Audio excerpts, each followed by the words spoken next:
Hablar con quienes conocen esta trama. Juan Curuchet es integrante de la plana mayor del Banco Ciudad de Buenos Aires. El Banco Ciudad ha sido participante, copartícipe de esta delegación o de este intento de ADEVA por ver cómo arreglaba con los fondos buitres. ¿Cómo le va? Bueno, un gusto, buenas tardes a todos. Bueno, ¿cómo fueron las cosas? ¿Qué participación tuvieron ustedes y qué fue lo que se habló allí en ADEVA? Porque el Banco Ciudad es parte de esto. Sí, en ADEVA el lunes el presidente de la entidad, Jorge Brito, propuso que el conjunto de bancos que integran la Cámara hiciera una contribución para fondear básicamente una garantía o una caución que permitiera restablecer con el consentimiento de los acreedores de los fondos buitres el stay, es decir, la medida cautelar que hubiera permitido pagar y no entrar en este default selectivo como lo calificó Standard & Poor's. ¿Esto fue el lunes? Esto fue el lunes, entonces viaja una delegación. ¿Hubo una reunión en la sede de ADEVA? Sí, una reunión formal de las autoridades de la Cámara. ¿De consulta con el Banco Central de la República Argentina? Luego de encontrar cierto consenso, porque en general los bancos entendieron que estamos hablando de una cifra de orden de los 250 millones de dólares, parecía de sentido común que si nos evitábamos como país toda esta turbulencia por ese monto, era muy razonable que todo el mundo contribuyera. Viendo que había consenso, hubo un sondeo con el Banco Central para ver si esto tenía viabilidad y se trabajó técnicamente un poco, sin definir mucho detalle. Por eso ustedes van a ver que la información periodística que ustedes mismos han comentado habla a veces de comprar bonos, comprar el juicio, armar una garantía. La verdad que había un menú de 3 o 4 opciones y con esa un poco apertura mental y entendiendo que esto en términos políticos podía ser viable, porque además, al ser terceros los bancos que contribuían, era muy difícil decir que operaba la cláusula Rufo, que entonces al país le venían las 7 plagas de Egipto. Viajó alguna gente, sobre todo vinculado al Banco Macro, se sumaron después allá algunos bancos internacionales, por los trascendidos periodísticos, entiendo que el Citibank y algún otro, y participaron en parte de los conciliábulos de las reuniones a puerta cerrada que hubo ayer. De lo que ustedes sepan, es muy importante, la delegación, ¿quién estaba? Sebastián Paya, estaba el hijo de Brito, ¿alguien más? Era una delegación muy numerosa. Sí, hubo de otros bancos internacionales, pero yo no sé los nombres. No. Y lo que es muy difícil saber, como esto fue un continuado, uno tiene que conjeturar que hubo una reunión formal con este señor, el máster, el señor Daniel Pollack, pero también habrá habido reuniones en paralelo, en el piso 27 o en algún otro lado, porque una cosa es la negociación cara a cara, Estado Nacional, acreedores, otra cosa es una reunión paralela de bancos terceros que quieren intervenir con el acreedor, ¿no? ¿Y qué conoce usted de lo que pasó? Porque parecía que todo estaba arreglado. Algunas versiones periodísticas hablan de que el discurso que vio ayer, la conferencia de prensa del ministro, hizo caer todo esto. ¿Qué pasó allí en último momento? Mira, a mí me cuesta creer que juegue tan fuerte la emotividad, que alguien se ofenda por lo que dice un ministro cuando quiere cobrar cifras del orden de los 1.600 millones de dólares. Yo la versión que tengo, que los fondos buitres se bajaron ligeramente su pretensión, que aspiraban a 1.400 millones de dólares, que de todos modos es una tasa de retorno fabulosa, ¿no? Pero no de los 1.650 que a menudo uno ve en los medios. Que la postura inicial de ADEVA no era pagar todo esto, sino era hacer el fondo de garantía que yo mencioné antes. Porque se hablaba de garantía de que los bancos argentinos compren la deuda. ¿Esa posibilidad no estaba? Esa posibilidad se habló, no se descarta, pero es mucho más elaborada y, para los bancos puede significar un quebranto importante, porque es obvio que si se contribuye comprando a valor fondo buitre y te das vuelta y después el Estado te paga el año que viene a valor canje del 2005, tenés una pérdida muy grande y no es tan fácil absorber esto, ni por el costo económico, ni porque la plata es de los depositantes en última instancia, no de los bancos. Pero bueno, es un berenjenal que tiene muchos costados y tampoco hay que perder la paciencia. Y si hubiera un escenario para seguir hablándolo, estaríamos dispuestos. Ahora, ayer se levantó campamento y no quedó nadie de ADEVA, ¿no? Curuchet, usted, no sé si lo escuchó a Kicillof, pero Kicillof puso reparos de la propuesta de ADEVA porque dijo que daba la impresión que no corrían riesgos y que en realidad ustedes estaban cubriendo con un fondo de garantía de depósito y que estaban usando plata de los argentinos. A ver, él específicamente dijo que era plata del sistema de garantía de depósitos, tomando una crítica fuerte que ha hecho Carrió. La verdad que en lo que el Banco Ciudad escuchó no iba a ser así. Sí es plata, porque toda la plata del sistema bancario es plata de los ahorristas, es plata de los depositantes. Pero entendemos que lo que estamos hablando, que de 250 millones de dólares, en relación al conjunto de activos del sistema bancario, es una parte minúscula. ¿Pero ustedes le explicaron bien todo esto a Fábrega, al presidente del Banco Central? Yo entiendo que Brito acercó, no sé si es Fábrega, pero asesores sí. El que llevó toda la voz cantante fue Brito. Lo pongo de la siguiente manera. Sí. Si hay voluntad en el gobierno de habilitar, sin que el gobierno intervenga, por supuesto, porque serían terceros los bancos, se encuentra la vuelta a hacer esto racionalmente, sin que nadie se haga el vivo y nadie haga un agosto de esto, porque esto no está planteado como una oportunidad, y sobre todo los que somos bancos públicos no nos interesa lucrar con esto, y creo que muchos bancos entienden que hay una obligación, llamémosla sistémica. Necesitamos que no se caiga todo. Porque hoy caen las acciones, caen los títulos y nos golpea a todos y además se resiente la actividad y nos va a golpear los balances, va a aumentar la mora. Bueno, los bonos caen. Ahora, Curuchet, ¿Kicillof estaba al tanto de esto? Bueno, acá es donde tenemos mucha duda. Pareciera que Kicillof esto no lo entusiasmó. Alguno hasta interpreta que hay un tema de celos. Una cosa que no lo haya entusiasmado, otra cosa que lo supiera. Me parece inverosímil que para cuando se inicia la reunión el martes, ella no conociera bien esto y no entendemos si es que ha sobredimensionado los riesgos, si ha habido un tema de codazos interna dentro del gobierno que deriva, como ustedes mencionaron antes en la audición, hasta que Fábrega esté pensando en irse, que espero que esto no suceda porque sería ya un problema más. Amenazó con renunciar. Sí, pero pareciera que Kicillof no le interesó explorar esto e incluso la versión que tengo es que en un momento cuando ve que hay más bancos y sobre todo los grandes bancos extranjeros que tienen mucho más espalda que los bancos locales como nosotros, dice, bueno, compren todo. Pero todo, ya son 1.400 millones de dólares, es otra ingeniería, es otra lógica, no está tan claro que se pueda participar y no se arregla, además, en 6 horas de reunión, ¿no? Pero ya fue... No, perdón, no, decir... Entonces, con lo cual, mi visión ¿Pero ya fue lo de Adeba? Lo de Adeba en este momento está caído, la gente se volvió y no ha habido en el día de hoy ningún tipo de conciliablo ni sondeo, como sí lo hubo en los días previos, lunes y martes, que se estuvo muy activo. El tema merece mantener la cabeza fría. Si hay una pequeña ventana de oportunidad, obviamente Adeba va a volver a estar en tema. Hoy no hay nada. Yo le quería preguntar, para dejar bien en claro esto, porque fue todo muy confuso, porque primero se habló del fondo de garantía, después se habló de la compra. Kicillof en todo momento habló más de la compra que del fondo de garantía. Ustedes dicen que entonces la única propuesta que se hizo a Adeba es el fondo de garantía. No estuvo... No, era un menú, Era un menú. Lo de la compra, yo lo escuché de puertas adentro en Banco Ciudad más como una compra parcial. Es decir, los bancos buitre ejecutan unos títulos. Bueno, se puede comprar alguno de esos títulos. Claro. Y te quedan como cartera, con lo cual no es una donación. A vos te queda, cambiás un activo. Tenés dólares ociosos en el Banco Central, el Banco Central te aprueba la transferencia y vos te comprás parte de los títulos y después hay que ponerse de acuerdo con el Estado Nacional, sabiendo que los bancos locales, por sentido de responsabilidad y porque tenemos menos peso en la relación con el propio Estado, no vamos a pedir lo que piden los buitres. Claro. Pero de esos detalles nunca se enteró. Curuchet, lo que sucedió ayer, en tanta cosa que sucedió, de lo cual tal vez no lo llegamos a advertir todos en el momento, es que además el gobierno cambió su postura, porque ayer Kicillof, el gobierno venía diciendo que iba a cumplir con el pago. El problema que tenía era de no cumplirlo en estos 6 meses hasta diciembre por la cláusula Rufo.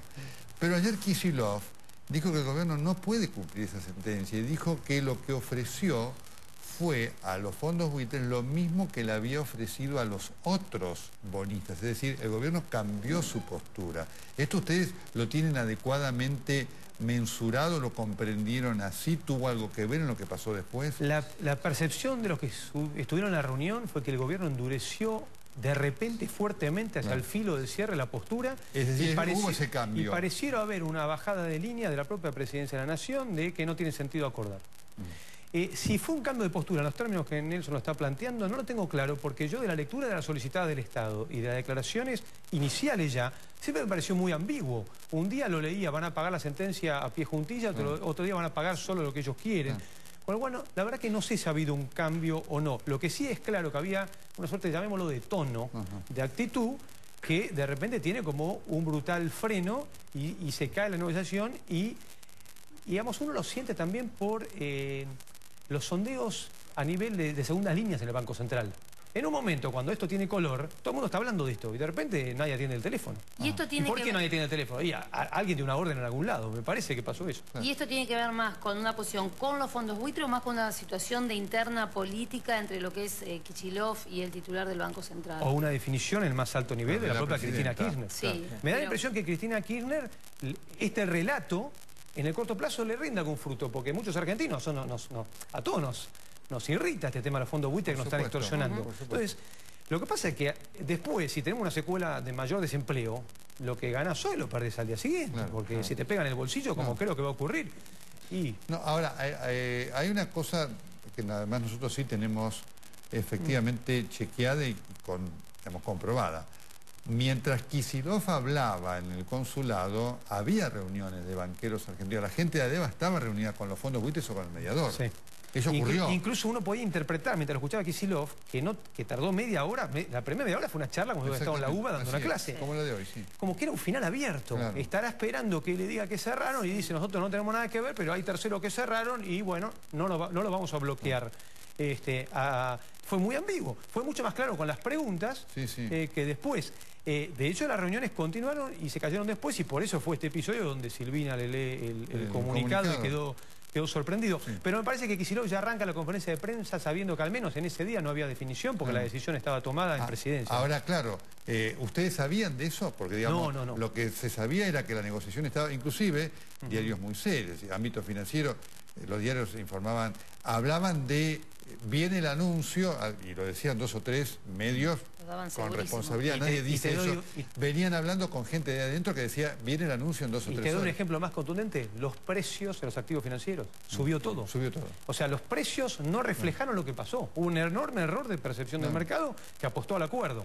Y fíjate que al día de hoy, que hubo una caída fuerte, lógicamente, la caída es menor a la suba de ayer. Con lo cual el mercado todavía está confundido pensando a lo mejor hay una ventana de oportunidad y esto dura poco tiempo. Bueno, estaba en la reunión de hoy 8:30 supuestamente entre los bancos internacionales y el mediador, ¿no es cierto? Sí, pero yo veo muy difícil que los bancos internacionales sin un guiño político del gobierno se animen a comprar esta deuda. ¿Y ustedes tuvieron un guiño político? Porque si usted dice los bancos internacionales sin un guiño político no se van a atrever, uno puede pensar y los bancos nacionales sin un guiño político tampoco. No, esto en última instancia si se hacía era porque el gobierno le parecía lógico, aunque no participara y aunque se cuidaran las formalidades de la cláusula de Rufo, que recordemos, no todo el mundo considera que de todos modos era operativa, porque acá Argentina está pagando a punta de pistola, no está pagando por las buenas.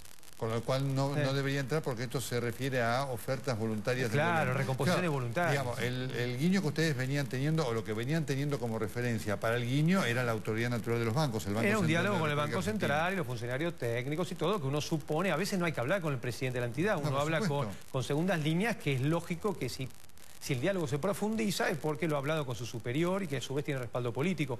Lamentablemente esto no se verificó. Yo creo que era una buena solución porque es muy difícil medir el impacto de esto, pero positivo no va a ser. Y está claro que el gobierno, todo lo que venía haciendo en los últimos 8 meses, era apostando que cuando en el segundo semestre entran menos dólares de la cosecha, prácticamente dejan entrar, iba a haber una posibilidad, aunque sea teórica, de que Argentina volvía a tener dólares del mercado internacional. Al no existir esa posibilidad, después se enrarece todo y empieza a haber tensiones y se complica el escenario. ¿Ustedes hablaron con Brito ya o no?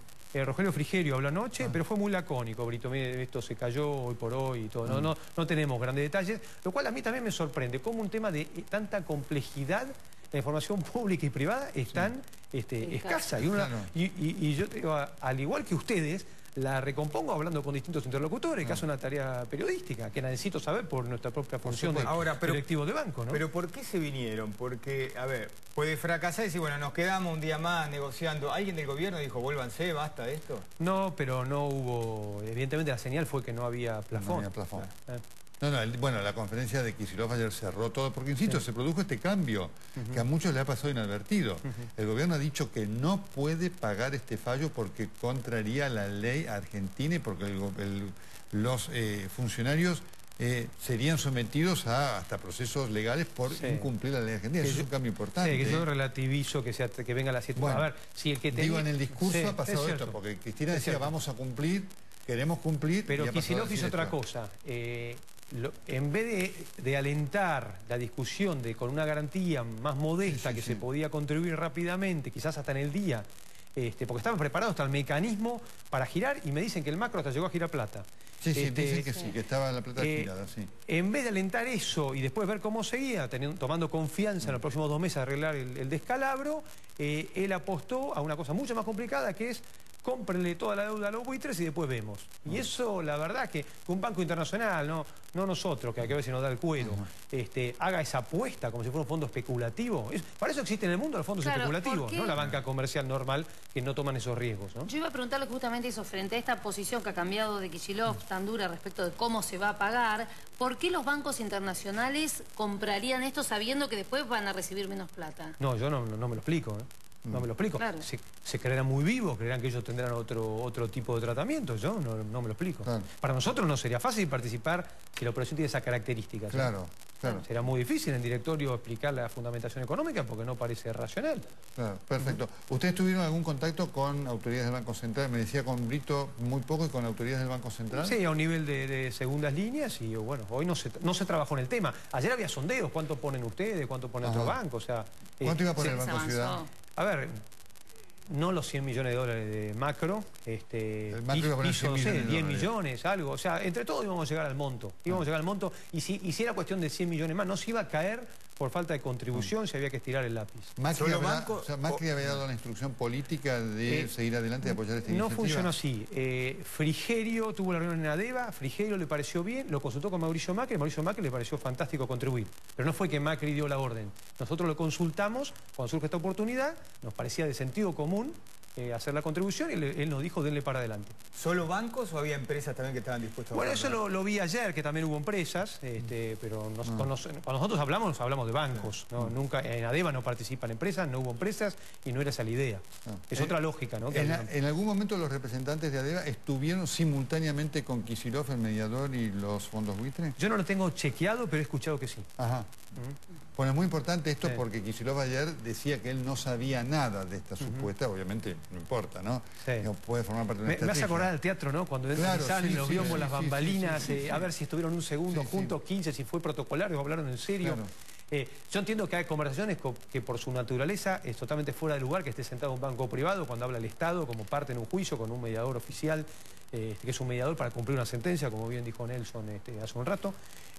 Pero en otra ocasión puede haber estado y la versión que yo tengo es que hubo alguna mezcolanza, digámoslo así. Sí, lo que sí llamó la atención hoy es esa desconfianza, aspereza, no sé cómo la quieren llamar ustedes, de Kicillof hacia los bancos de ADEVA, ¿no? O hacia ADEVA.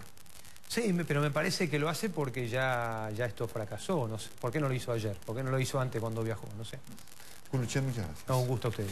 Vamos al corte, estamos esperando a la palabra de la Presidenta de la República desde Casa Rosada, en donde, más allá de otras cosas, el tema central va a ser, sin duda, este.